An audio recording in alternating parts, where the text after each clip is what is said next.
d'aujourd'hui. Et en effet, comme vous disiez, chère madame, il s'agit de réfléchir sur cette question quoi, du pluralisme, de la fragmentation, et pour s'interroger sur ce qui demeure, ce qui reste, ce qui demeure à travers tout ce qui passe. Et justement, cette question s'appuie sur une autre question qui est la question qu'est-ce que l'homme? Qu'est-ce que l'homme? Et l'homme se révèle naturellement à lui-même en s'étonnant d'exister, d'être là. Voilà, c'est cet émerveillement, disais-je, qu'il faut entretenir avec un esprit d'enfance. Et quand il s'interroge sur, non seulement sur le fait qu'il est, mais sur ce qu'il est. Il en est ainsi de tout homme, depuis que l'homme est homme. Une mouche ne s'étonne pas d'exister, et moins encore non que d'être une mouche. Elle ne sait pas qu'elle est une mouche. Mais l'homme, lui, sait qu'il est un homme. Et il sait qu'il n'est pas non plus un esprit pur, mais un esprit incarné, ni ange, ni bête, comme disait Pascal. Il s'agit donc pour lui de vivre humainement. Et le plus grand risque qu'il court est de cesser précisément d'être humain, en vivant soit comme un ange, soit comme une bête. Donc voilà la portée de notre question. Le philosophe Boès, un grand philosophe, mort en 524, a légué à la postérité la définition de l'homme comme une personne. La personne, dit-il, c'est sa définition, est un individu substantiel de nature rationnelle. Retenons cette définition qui nous servira pour réfléchir sur ce qu'est justement l'homme. Elle désigne précisément l'essence de l'homme, c'est-à-dire ce qui permet de dire ce qu'est un homme. Son essence est ce qui permet de le définir, et son essence n'est pas une pure réalité intelligible, sans contact avec la réalité sensible, comme l'idée de Platon dans son monde intelligible, et qui est seulement réelle pour Platon. Platon qui sera corrigé par Aristote, comme je l'ai dit, en faisant remarquer que s'il en était ainsi, si seule la réalité, si seule l'humanité, l'idée d'humanité était la réalité de l'homme Socrate in concreto ne serait donc pas dans Socrate, mais dans l'idée d'homme, dans un autre monde, le monde intelligible. Or, l'homme, en général, n'existe pas. Seul existe réellement l'individu, Socrate, en chair et en os. C'est un homme parce qu'on peut dire de lui qu'il est, comme dit Boès, un individu indivisible, substantiel parce qu'indivisible, et indivisible parce que substantiel. La substance, c'est vraiment ce qui résiste, justement, on verra, à la division. Un individu donc substantiel, doté de raison. L'homme est donc un esprit incarné, il est un individu, cet homme-ci, Socrate, et pas Platon, qui n'est pas Aristote. La réflexion de l'homme à l'idée d'humanité se retrouve, mutatis mutandis, dans la définition moderne de l'homme comme sujet pensant, depuis Descartes. Et pour la philosophie à l'âge classique, c'est-à-dire depuis Descartes jusqu'à Hegel, si on veut circonscrire cette histoire entre ces deux auteurs, pour la philosophie donc à l'âge classique, tout ce qui est réel est rationnel. Et tout ce qui est rationnel est réel. En d'autres termes, la réalité est saisie en tant que conçue par la raison, non telle qu'elle est en soi, cette réalité. Au XXe siècle, cette définition a été remise en question, principalement par le philosophe allemand Heidegger, mort en 1976 et qui a fricoté avec le nazisme. Pour ce dernier, l'homme est une chose jetée dans le monde, sans raison. Un être là, sans signification. Un Dasein, en allemand, un être là. Il n'est donc plus question de définition de l'homme comme d'un individu substantiel doté de raison. Il n'y a plus d'essence de l'homme, il n'y a plus de nature humaine. L'homme, comme disait Camus, sans nature humaine, est devenu une aventure. Sartre disait un projet. L'homme cesse d'être une réalité indivisible, une substance individuelle, c'est-à-dire un par soi, une personne, le mot personne venant de percer una, ce qui est un par soi.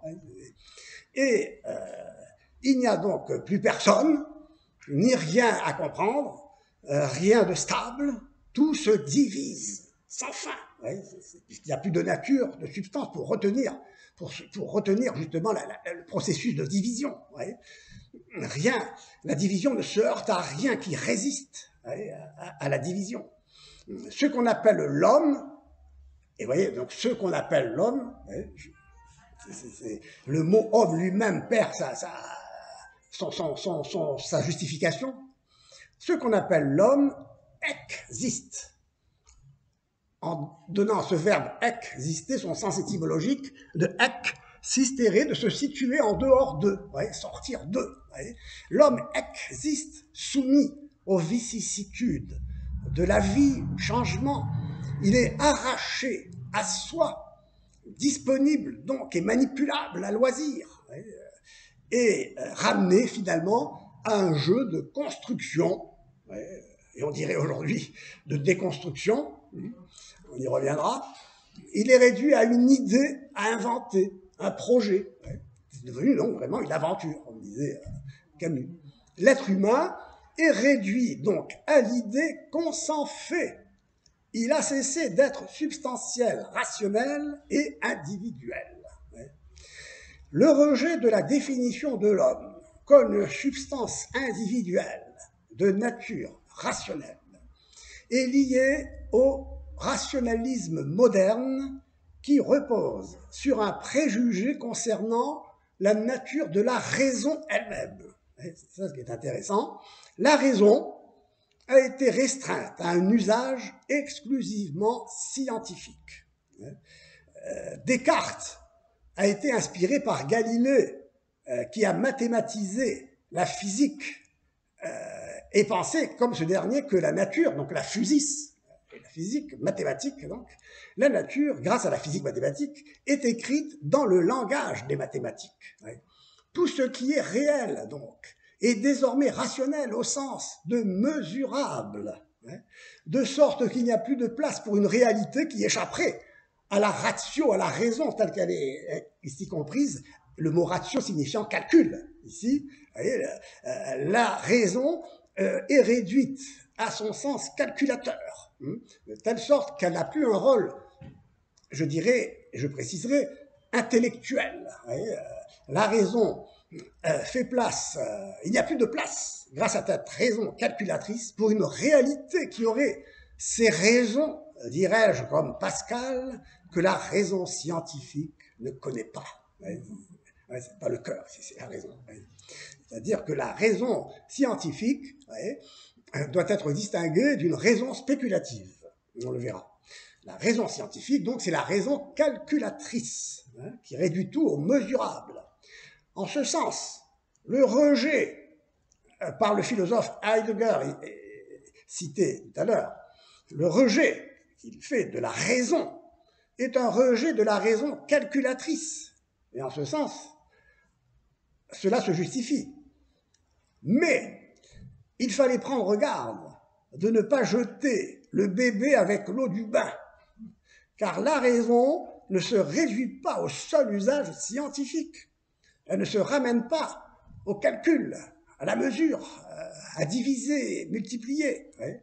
La réalité, la res, en latin, la chose. La res, en son fond, échappe précisément au calcul. La res résiste, vous voyez, à la division, à sa réduction aux chiffres. Alors, il est intéressant ici de noter que le mot chiffre vient de l'arabe zifr, qui signifie zéro, voyez, donc réduit au zéro, réduit à néant, voyez, la réalité. Donc, ce qui est réellement réel, pour parler comme Platon, n'est pas un concept ou une équation, disons. Pas plus que respirer n'est qu'un mot. Respirer n'est pas qu'un mot. Hein. Eh bien, la vérité d'une chose est sa réalité, à laquelle l'intelligence se heurte, voyez, et de laquelle l'intelligence se nourrit. Voyez, parce que l'intelligence, l'intelligere, intus, legere, c'est lire à l'intérieur des choses. C'est lire à l'intérieur des choses ce qui constitue cette chose, comme un être, comme une réalité, précisément.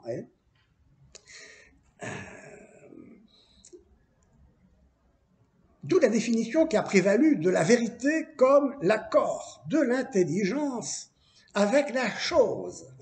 Adequatio rei ad intellectus. Cette formule a été pour la première fois exprimée en ces termes par le philosophe juif Isaac Israéli l'Ancien, philosophe juif tunisien des 11e et 10e siècles. C'est à lui que nous devons cette définition de la vérité comme accord, adéquation de l'intelligence et du réel. Et c'est cette définition de la vérité qui a prévalu, mais qui a été justement remise en question par le rationalisme moderne, et cette réaction heideggerienne qui ne la reconnaît pas, cette vérité comme adéquation. Pour Heidegger, on le verra, la vérité n'a rien à voir avec l'adéquation. Mais bon, si j'ai le temps, je reviendrai là-dessus. Donc, d'un côté, la réalité vole en éclats en se réduisant à une poussière d'équations, de calcul, disons. Et de l'autre, l'intelligence reste sans prise sur le réel. Elle se vide d'elle-même et s'éteint, puisqu'il n'y a plus de réalité sur laquelle à saisir en tant que telle. La philosophie, donc au XXe siècle, s'est trouvée devant la tâche de retourner au réel et de dépasser le rationalisme, c'est-à-dire la réduction de la raison au calcul, et la réduction du réel à la mesure, au mesurable. Et donc la réduction du réel au rationnel, et du rationnel au réel. Cette tâche a été entreprise par le mouvement phénoménologique fondé par le philosophe allemand Edmond Husserl, mort en 1938. Celui-ci affirmait que la conscience, l'intelligence, est intentionnelle, c'est-à-dire tendue vers les choses. La conscience, l'intelligence, est toujours conscience de quelque chose, tournée vers la réalité. Mais ce quelque chose n'est pas considéré en soi par les phénoménologues, par Husserl. Elle n'est pas expérimentée à partir des sens, de l'expérience sensible. La réalité, ce quelque chose, s'éprouve comme un vécu de conscience. C'est le vécu qui va être caractéristique, le critère de connaissance du réel. Donc, on a des vécus de conscience et il s'agit de décrire ce que l'on ressent. La Befindlichkeit, c'est l'émotion, le ressenti, le vécu de conscience. Mais donc la réalité n'est pas ce qui est donné là par l'essence que j'éprouve à travers une expérience sensible, et à partir de laquelle je réfléchis en me demandant c'est quoi cette réalité là devant moi qui n'est pas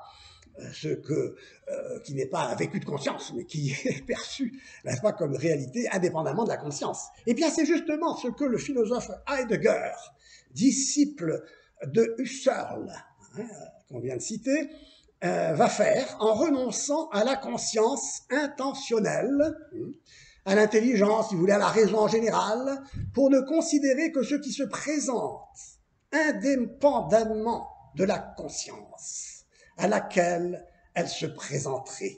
La réalité, donc, est considérée indépendamment de la conscience à laquelle... Donc, la réalité, pour Heidegger, est ce qui se présente là. Ainsi, le renoncement à la rationalité du sujet pensant s'accompagne de sa désubstantialisation, c'est-à-dire le fait qu'il se déréalise, il va devenir donc ce sujet pensant, cette conscience qui est conscience de quelque chose, va être oublié, si vous voulez, au profit de l'être qui se présente indépendamment de toute conscience à laquelle cela se présente, comme tout simplement ceux qui se présentent. Voilà, c'est là, se trouve là, le Dasein, se trouve là. Et donc, nous rentrons à partir de là dans un temps indéterminé de l'histoire de la pensée qu'on a appelé la postmodernité, pour laquelle l'homme cesse d'être substantiel, individuel et rationnel. Alors, la notion de postmodernisme, de postmodernité, a été introduite par l'ouvrage du philosophe Jean-François Lyotard, intitulé La condition postmoderne, paru en 1979. Il présente le postmodernisme et en le définissant, le postmodernisme tel qu'il apparaît se présente comme un méli-mélo de courants surgis dans la seconde moitié du XXe siècle. Il apparaît dans la culture au sens large, d'abord en architecture, ensuite dans le reste du monde des arts et finalement en philosophie. Alors, les penseurs postmodernes se représentent comme des déçus du bilan du rationalisme moderne, dont ils réagissent contre la raison et proclament la fin des grands récits structurés, rationnels, disons si on veut, qui prétendent à la vérité, telle qu'on l'a définie, telle que Disraeli la définissait, encore de l'intelligence avec la réalité. Et ils dénoncent aussi les grandes idéologies dominantes, le marxisme, le libéralisme, les systèmes politiques et économiques, les sciences naturelles et la technique, qui faisaient miroiter un progrès certain et n'ont pas obtenu, et qui n'ont pas tenu leurs promesses, disons. Donc, oui, c'est toute une génération déçue et qui propose une nouvelle explication du monde et de l'histoire.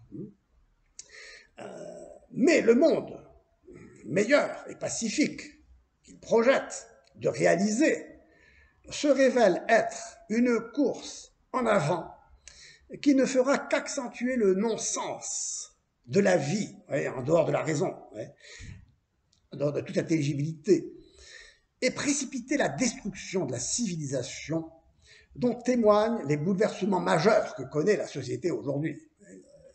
Et on va s'attarder un peu là-dessus. En parlant justement de la mort de l'homme, ou de l'homme déconstruit.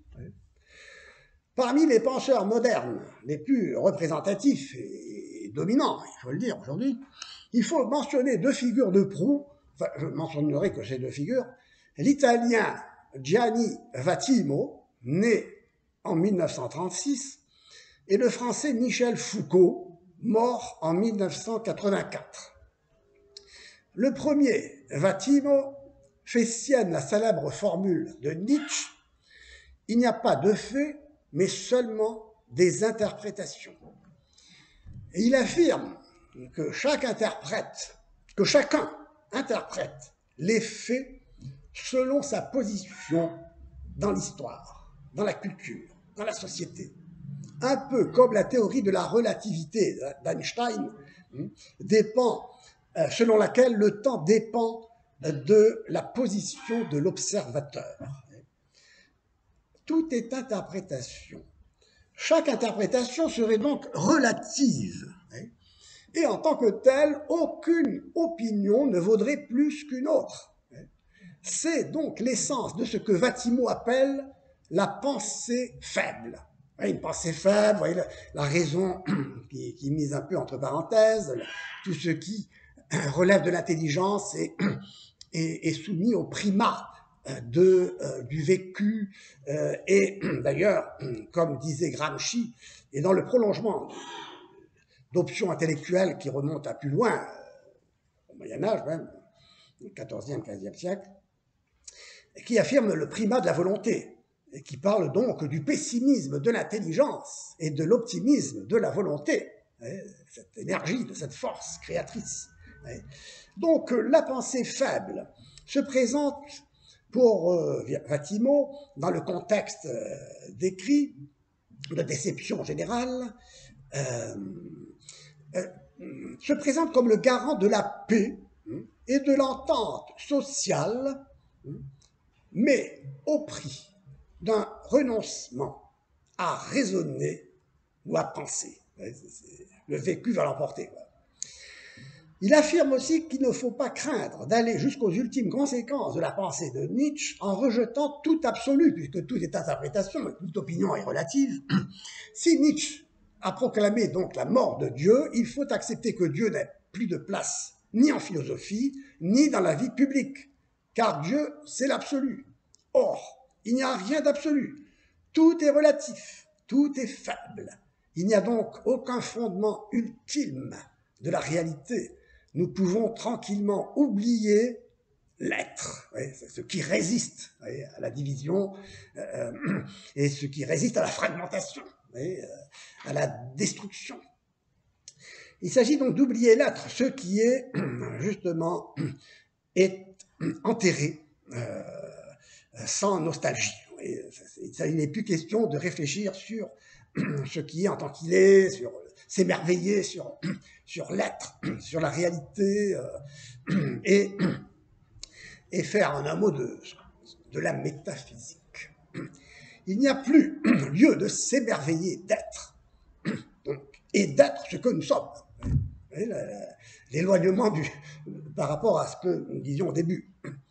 En proclamant la mort de Dieu, Nietzsche voulait dire que l'homme n'a pas d'horizon surnaturel et moral, qu'il faut donc faire avec, ou plutôt sans. Et dans la foulée donc de Nietzsche, Michel Foucault, de son côté, prétend que l'homme est aussi voué à disparaître, comme, dit-il, de manière littéraire, à la limite de la mer, un visage de sable. La mort de l'homme va devenir un thème récurrent chez les penseurs modernes qui nient toute forme d'identité, d'unité, et qui nient l'identité une et unique de la personne humaine en niant justement ce sujet pensant, ce jeu qui n'existe plus pour eux, ou plutôt qui existe, qui n'est plus mais qui existe au sens tout à l'heure de s'arracher à soi, cesser d'être soi, jeu comme un autre, non, comme dit Ricoeur. L'autre sera justement ce qui va l'emporter sur le même. C'est bien. L'idée que la raison, la conscience intellective, si vous voulez, ou le cœur soit le noyau de l'identité de la personne humaine est une invention de cette modernité rationaliste. De ce point de vue, donc, il y a aussi, on comprend aussi pourquoi ils disent cela, mais on comprend aussi pourquoi ils se trompent en disant cela, quand on sait la distinction qu'il faut faire entre la raison, telle que nous l'avons définie comme ce qui est une raison intellectuelle spéculative, par rapport à une raison calculatrice. Donc, il n'y a plus de sujet consistant, de sujet pensant. C'est vrai qu'il y a là donc des conséquences graves et existentielles. Pour les penseurs postmodernes, l'homme existe au sens où il sort de soi. Il a donc cessé d'être une substance individuelle, c'est-à-dire indivise. Il se fragmente, emporté par le flux de ses impulsions disparates. Sa réalité, entre guillemets, est polymorphe, variable, comme un pur désir sans objet, comme une sorte de force vive qui le pousse en avant. mais voyez, comme l'effet d'une énergie aveugle, voyez, comme je vous disais. Vivre, selon Foucault, c'est enchaîner des expériences diverses, sans unité ni continuité, sans fil conducteur ni finalité, soumis aux impulsions du moment, des impulsions le plus souvent destructrices, qui se révèlent destructrices, destructrices de ce qu'il y a finalement de plus humain dans l'homme, et qui en sort défiguré, un peu comme dans les visages de Picasso, hein, où l'homme cesse d'être unifié. Le relativisme, donc, le tableau de l'homme fragmenté, caractérise ainsi la pensée postmoderne. Il n'y a que des points de vue, et tous les points de vue se valent. C'est une sorte d'équilibre, dans le fond, de la terreur, quoi, puisqu'on ne peut pas opposer un point de vue, les points de vue ne peuvent pas s'opposer, ils doivent s'accorder. Donc la diversité remplace l'universalité. Ou plutôt, ce qui est universel, c'est la diversité. Tous les points de vue ont en commun d'être différents les uns des autres. Ce qu'il y a, n'est-ce pas, de commun entre tous les êtres, c'est ce qui les oppose les uns aux autres. La même chose qu'il y a entre tous, c'est la différence. On est tous différents. Voilà. C'est la différence qui l'emporte sur l'identité. C'est donc ici un problème aussi existentiel, qui est aussi un problème logique, la simple logique. Bon, alors, ce qui est universel est ce qui sépare et oppose. C'est ainsi que le droit à la différence peut être revendiqué, et qu'en son nom, toutes les opinions sont déclarées a priori équivalentes, de sorte que tout débat rationnel est étouffé dans l'œuf. Il ne peut pas y avoir de débat rationnel, puisque le débat serait rationnel. À la limite, il ne peut y avoir qu'un combat. Il n'y a pas de débat. C'est très, très... tout ça est très, très, très conséquent. Alors, à partir du moment où la raison est détrônée, neutralisée, si vous voulez, tout devient possible. On peut penser tout et le contraire de tout. Le principe rationnel de non-contradiction est éliminé. On peut se contredire sans problème, quoi. D'autres facultés, alors, vont prendre rapidement le relais de la raison. Ce n'est plus seulement l'imagination qui est au pouvoir, mais les émotions, les passions, les tendances, élevées au rang de critères, qui doivent nous guider dans la jungle de la vie, qui n'est qu'un combat. Donc. Ils sont censés nous libérer des normes et des modèles figés qui nous ont été imposés pendant des siècles, par la culture, l'éducation. Et évidemment, on sent l'origine de tout cela, la conception marxiste de la lutte des classes et du conflit comme principe et comme moyen de prendre le pouvoir. Il faut opposer, diviser pour régner, c'est connu. En tout cas, il s'agit de se libérer de toutes ces normes, de tous ces modèles figés. Ce qui, en un certain sens, est justifiable dans la mesure où ces modèles peuvent être des modèles vidés d'un contenu, de la profondeur, d'un contenu profond, disons. Mais bon, ici, la vie quotidienne, les médias, la musique, les religions sont évalués en fonction du niveau d'intensité des émotions qu'ils procurent. Le vécu est le seul critère, est le seul repère. Elle n'est valable que pour soi, que pour chacun. Ainsi, les nouvelles technologies peuvent exciter les passions, étancher rapidement la soif de sensations nouvelles, mais les grands récits, les grandes œuvres littéraires laissent indifférent. Les œuvres immortelles, tout cela laisse indifférent. Ce qui compte, c'est ce qui passe, et non ce qui ne passe pas. Ainsi, Il va sans dire qu'il ne faut certes pas négliger ou renier le sentiment et les émotions.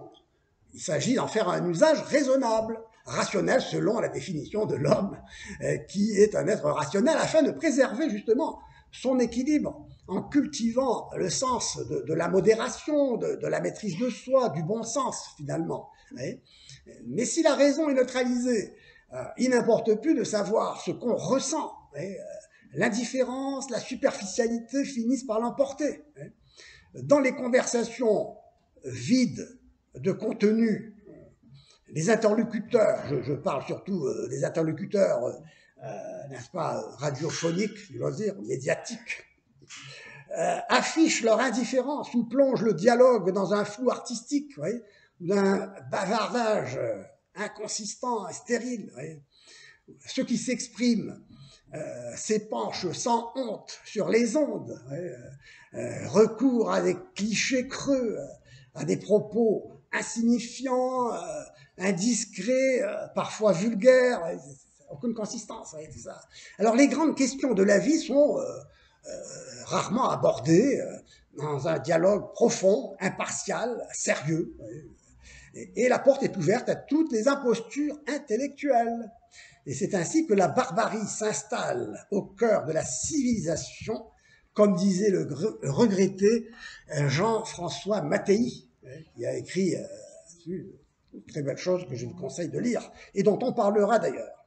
En ce qui concerne la religion, l'homme postmoderne a une attitude ambivalente. D'une part, il est ouvert à une vision du monde plus large, qui dépasse celle du scientisme radical du 19e siècle, de l'homme moderne du 19e siècle, et laisse volontiers une place au divin. Et on voit qu'il y a un certain succès, comme le succès inattendu de ce livre sur Dieu et la science, là, dont on a parlé dernièrement. Tout cela témoigne d'un regain d'intérêt pour les expériences spirituelles ou religieuses, voire même pour des valeurs traditionnelles à nouveau en vogue, etc.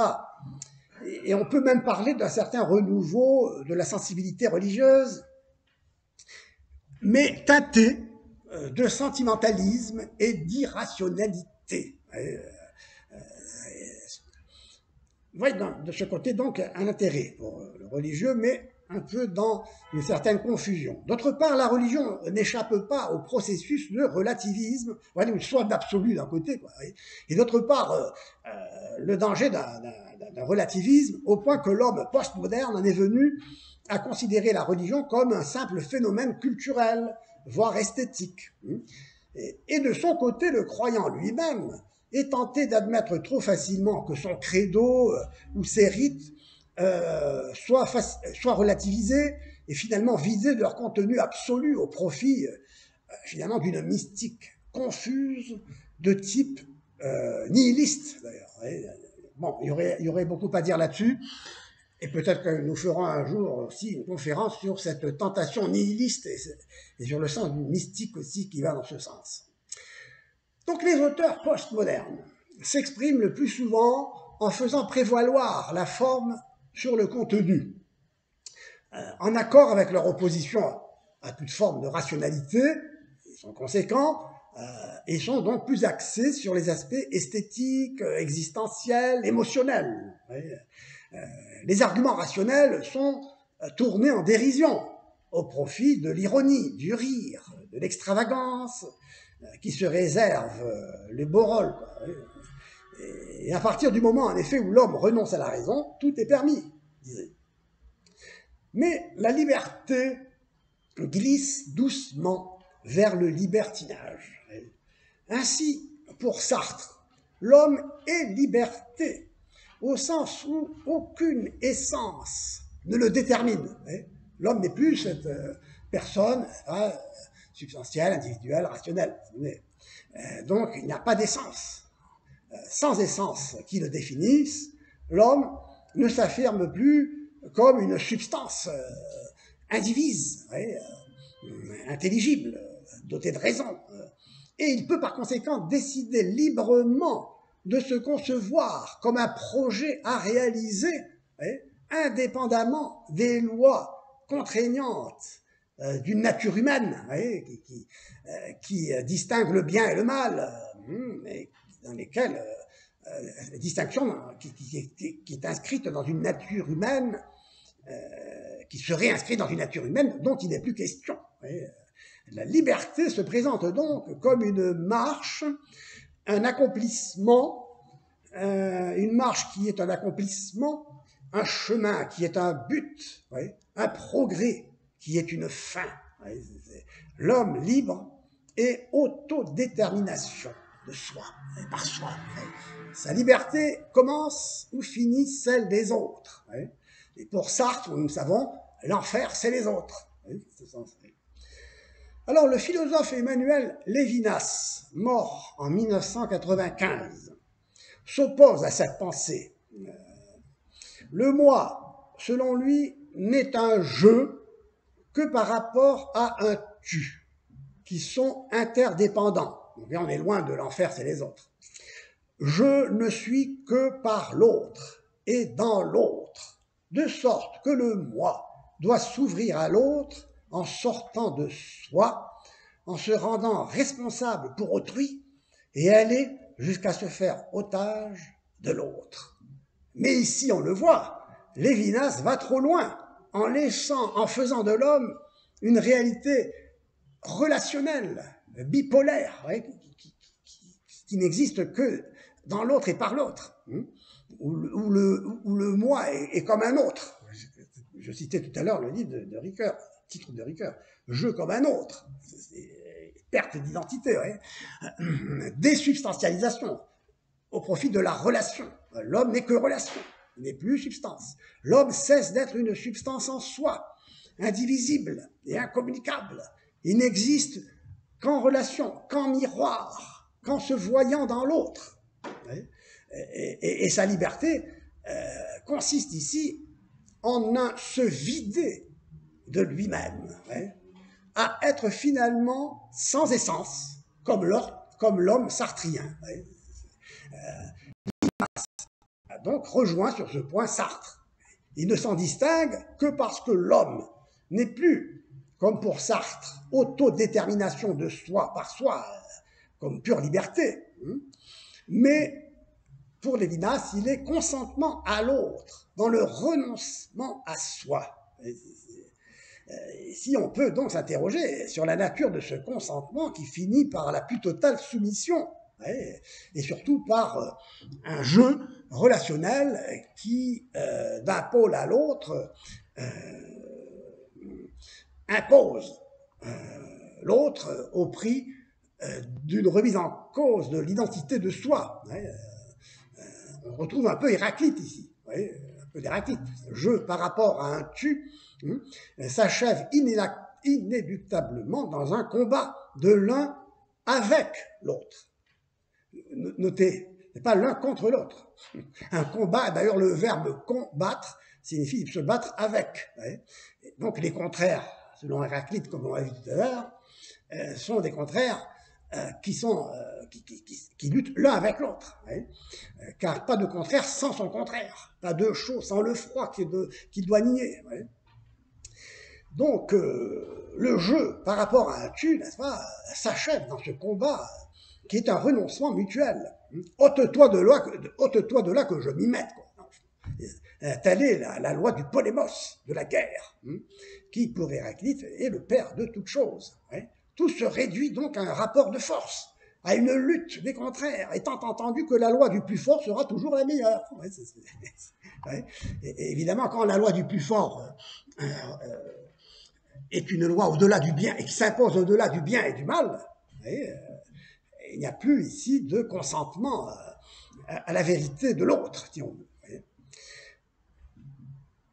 Un autre philosophe, Jacques Derrida, appartient à cette mouvance postmoderne.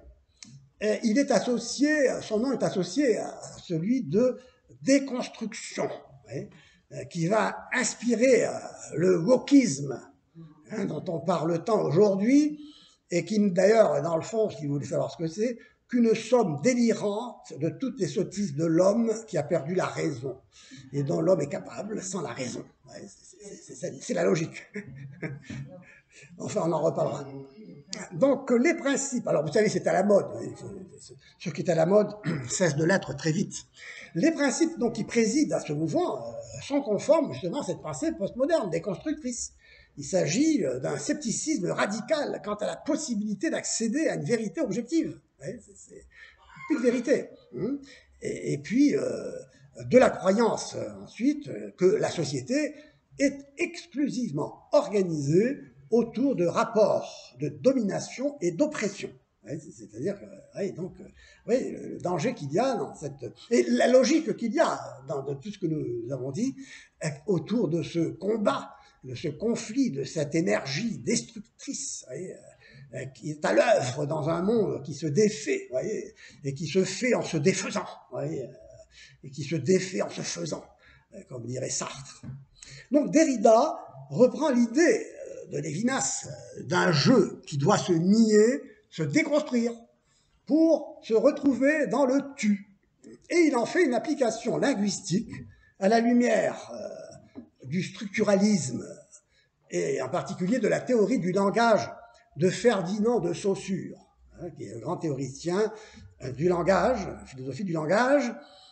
À partir du moment où la réalité est inintelligible et se dissout dans le zifre, dans le zéro, dans le calcul, il ne reste plus que des mots.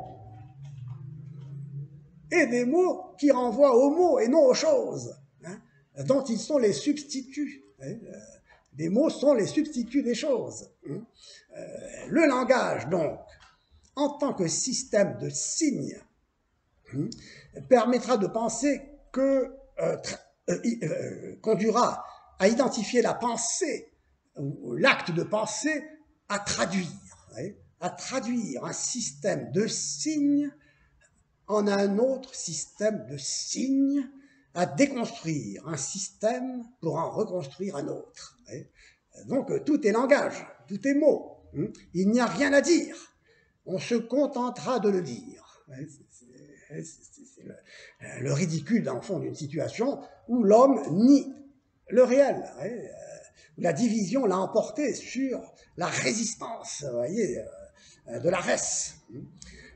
Dans ce climat déconstructif et relativiste et nihiliste, comme d'ailleurs l'évoque le titre Néantir du roman de Houellebecq, Néantir, tout cet acte de néantir, et c'est bien vu parce que, voyez-vous, le philosophe Heidegger explique que ce Dasein qui se trouve là comme expulsé par une force qui le jette dehors. Et cette force qui le jette dehors, c'est cette force de l'un, n'est-ce pas, qui n'accepte rien qui pourrait s'ajouter à lui et qui en finirait avec la pureté de son unité. Donc l'un est une force expulsive, néantisante. Il s'agit d'un néant néantisant. Et donc Heidegger utilise l'expression nichts, nichtet. C'est donc, voyez, donc l'être là se trouve là, comme le taureau sorti de l'obscurité du toril au milieu et se trouvant au milieu de l'arène pour la mort. C'est une image que j'ai utilisée pour exprimer ce qu'est l'homme comme être là. Jeté dans le monde, comme expulsé par une force, une énergie aveugle, qui est une énergie négatrice, qui est une énergie qui rejette tout ce qui pourrait altérer la pureté de son unité en tant qu'un. Et c'est pourquoi, voyez-vous, il y a aussi le danger pour la science de devenir, comme disait un de mes amis et collègues philosophes, il y a un danger pour la science de devenir mythogène en faisant de l'énergie un mythe. Alors que l'énergie, scientifiquement, est une très bonne explication scientifique, mathématique, physique. À partir du moment où on veut philosopher sur ce qu'est cette énergie, on risque de devenir mythogène si on ne cesse pas d'être physicien pour devenir métaphysicien et réfléchir sur la nature de ce principe, n'est-ce pas, qui est à l'origine de tout ce qui apparaît, n'est-ce pas, et qui est un mystère, n'est-ce pas, qui nous permet de nous interroger sur le mystère de l'être, n'est-ce pas, sur le fait qu'il y ait quelque chose, et non pas rien, et non pas quelque chose qui soit anéanti sans cesse sous l'effet de cette force expulsante. C'est ça ce qui est intéressant. Donc, je disais évidemment, se néantir, finalement, c'est un titre bienvenu dans le contexte de cette, dans ce contexte déconstructif et nihiliste, que l'on retrouve donc en philosophie, en littérature, dans le théâtre, dans les arts, en politique. Si l'homme, donc, n'est plus un animal doté de raison, il ne se distingue plus en droit d'un autre animal quelconque. C'est ainsi que dans les années 60 éclate la révolution sexuelle. On entend par cette expression l'ensemble des changements de la vision et de l'exercice de la sexualité, ainsi que l'émancipation des mœurs intervenue dans les sociétés occidentales à partir de la fin des années 60, 68 en particulier, c'était le grand moment de ralliement de toute cette idée. Et il est certain que l'effondrement soudain des repères moraux a beaucoup contribué à la diffusion d'une vision appauvrie et dégradée de l'homme, soumis à l'invasion industrielle de la pornographie, très dommageable pour la jeunesse en particulier. Et rapidement, la révolution sexuelle est devenue une véritable révolution sociale, et le moyen même d'une révolution sociale. Son ambition déclarée est déclarée de plus en plus ouvertement, dans la foulée du rejet, justement, de la remise en question de nature humaine, comme une nature rationnelle, ni ange ni bête, ni ange ni bête. Donc la négation de tout fondement de la société civile et religieuse, la contestation de l'institution familiale, la contestation du discours éthique ridiculisé, et surtout la dignité des relations sexuelles elles-mêmes bafouées, car il y a une dignité de la vie sexuelle. L'émergence d'une morale permissive s'est accompagnée ainsi du refus de toute autorité dans n'importe quel domaine, la famille, la politique, l'éducation, la religion. Et l'œuvre de ma collègue Carole Talon-Hugon a montré et montre dans ses publications successives comment les critères de censure artistique, car c'est une grande spécialiste de l'esthétique, la philosophie de l'art, elle montre comment les critères de censure artistique disparaissent progressivement, en particulier dans le cinéma, mais aussi en littérature, en peinture, en musique, et même jusque dans la mode.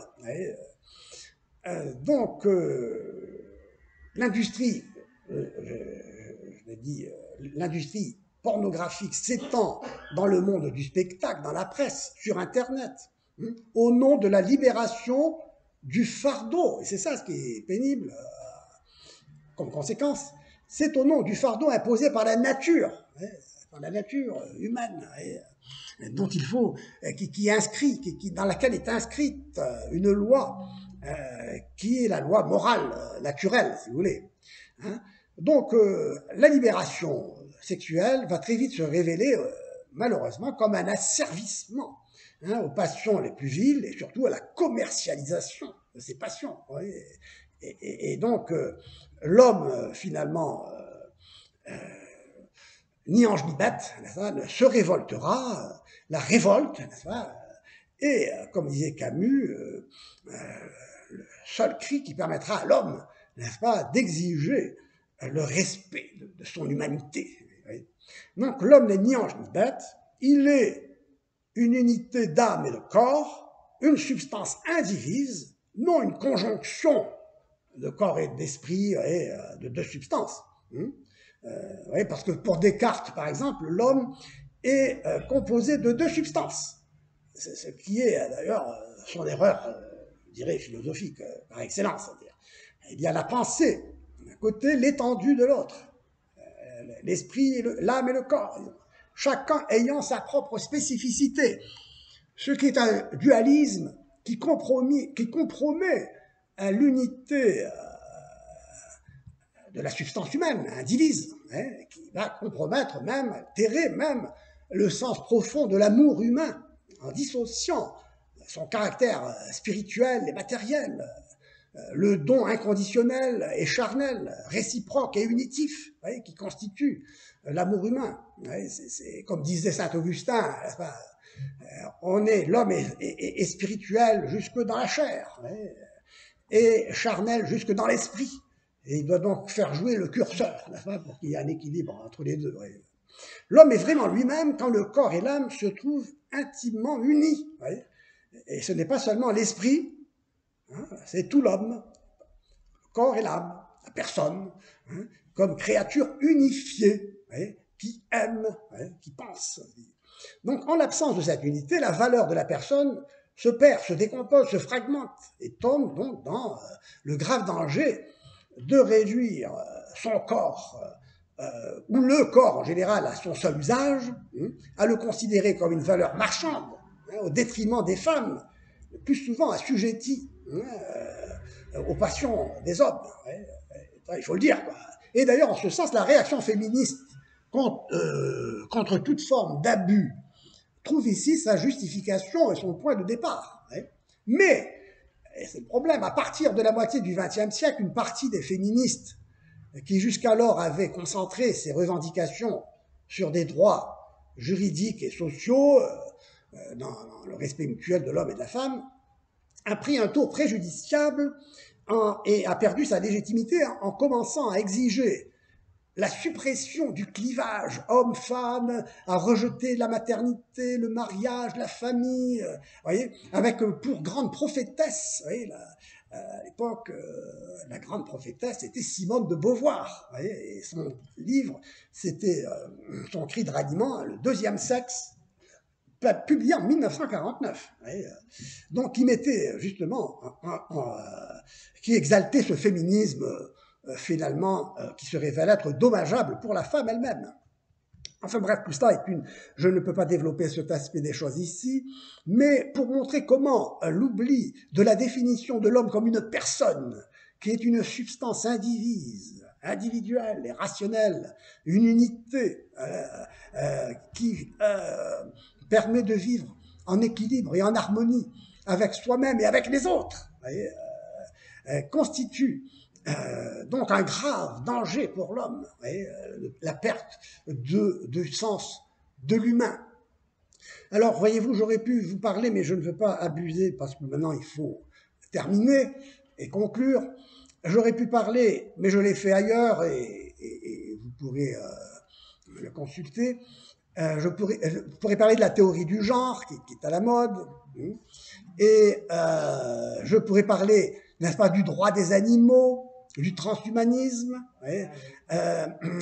du wokisme, j'y ai fait allusion, mais pour m'épargner une explication qui m'aurait obligé de renoncer à l'intelligence et à réfléchir, si j'ose dire.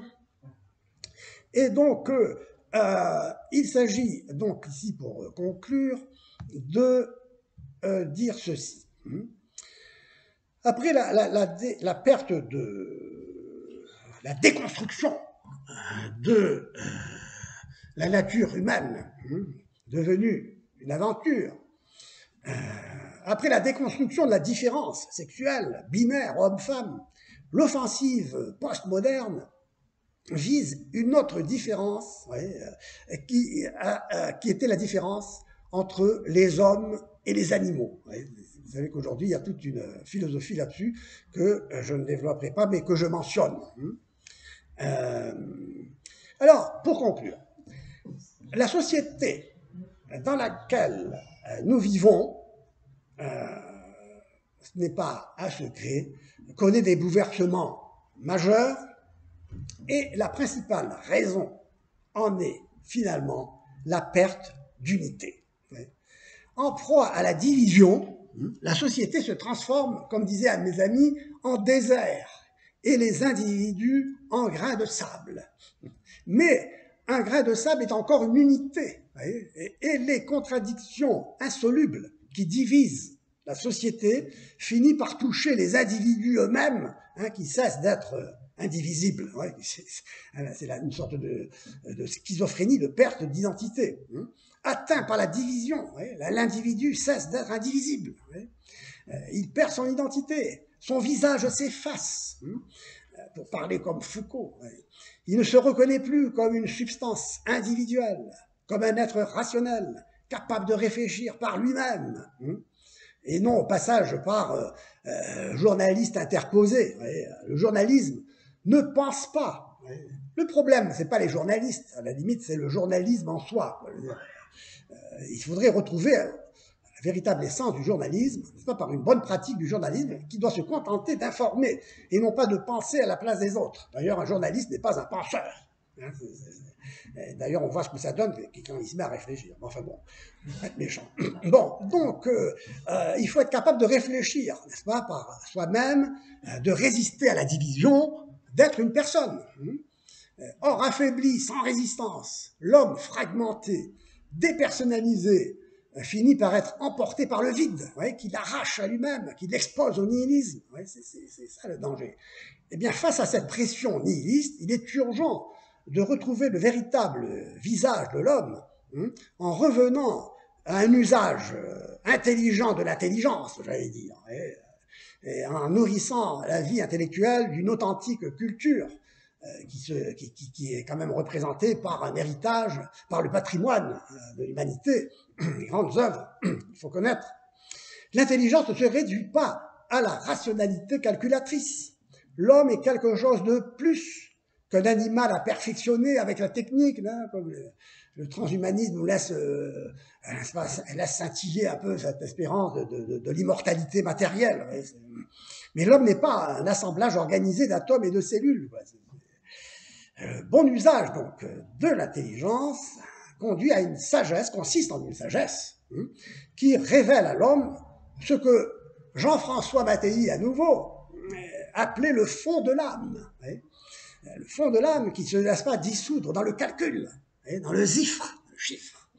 Le fond de l'âme appelle l'homme à être lui-même, à se situer à un niveau de profondeur qui n'appartient pas à ce qui passe, à l'écume des jours. Car si beaucoup de choses changent dans notre vie, à tous les niveaux, notre taille, notre caractère, notre situation, tout change, beaucoup de choses changent. Chacun, cependant, au fond de soi, se sent radicalement le même, et fait l'expérience d'un monde intérieur qui n'appartient qu'à lui seul, qu'il est radicalement identique à soi, tout en se sachant distinct des autres. Parce que je n'ai pas un autre. Je n'ai pas un autre. Et c'est la seule façon pour les hommes, les femmes, de se respecter mutuellement, en respectant ce que nous sommes, ce que chacun est, en respectant cette intériorité, ce fond de l'âme qui atteste que la personne humaine a un caractère inviolable, qu'aucun pouvoir ne peut s'octroyer le droit de la manipuler, de l'utiliser, de l'instrumentaliser, de l'infantiliser. La personne humaine impose toujours une attitude de respect, voire d'amour. D'ailleurs, pour le grand philosophe Aristote, ce qui fonde la société naturelle, c'est l'amour naturel du semblable pour son semblable. C'est cet amour naturel, cette amitié naturelle qui fonde la société, la vie sociale, la vie familiale elle-même. Cette capacité de se mettre en relation est essentielle et diamétralement opposée à toute forme de conflit que la dialectique marxiste et ses avatars a érigé en principe, pour le plus grand malheur de l'homme, parce que l'homme est en droit de recevoir d'autrui, de la société entière, le respect, l'instruction, l'enseignement qui lui permet de devenir lui-même, l'enseignement d'un vrai savoir qui est le savoir du vrai, qui seul rend libre.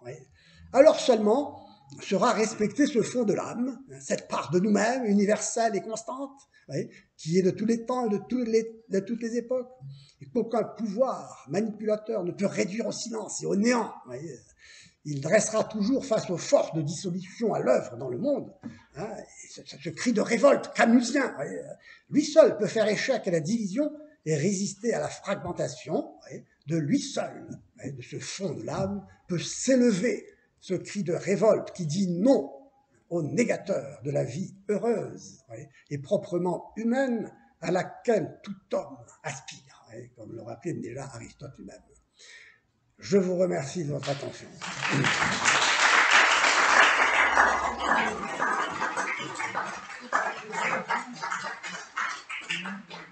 Alors, les personnes qui souhaitent recevoir le texte ou revoir cette conférence peuvent m'écrire, c'est plus facile, à mon adresse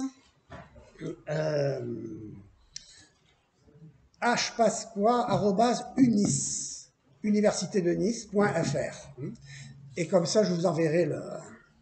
Donc, hpasqua@unice.fr. Alors, s'il y a des questions, évidemment, pour ceux qui restent, je suis disponible